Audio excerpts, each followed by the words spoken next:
இவகிட்ட எல்லாம் பேச முடியாது. முதல்ல முடியாது. நான் அப்படிதான் பேசுறேன். என்னடா கமருதீன் இத நீ தலையிடாத. என்ன ஆச்சு நீ பாத்து உனக்கு நான் வந்து இவன் என்ன சொன்னாலும் உண்மை ஆயிடுமா? என்னடா ஆக்சிடென்ட்? டேய் அவன் டேய் திவ்யா கை மாட்டிச்சுடா. நான் வாங்கிட்டு வெளில போயிடுவேன். பொம்பளை பிள்ளை நடந்துக்கோ. நீ அடிக்கிற வரைக்கும் நான் என்ன பண்ணிட்டு இருப்பேன் நீ நினைக்கிறேன்? டேய் திவ்யா கை மாட்டிச்சுடா. அது பேசிட்டு போடா. நீ என்னடி ஆக்சிடென்ட் பண்ண நீ? அபியமா பண்ண ஆக்சிடென்ட்ன்ற? இதா கேமா?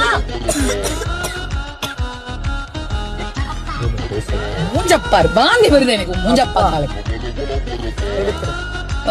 மூஞ்சில தான் அடிப்பேன் நான். உனக்கு என்ன மரியாதை பேசணும்? ஆல்ரெடி எடுத்த மாதிரி தான் இருக்கு.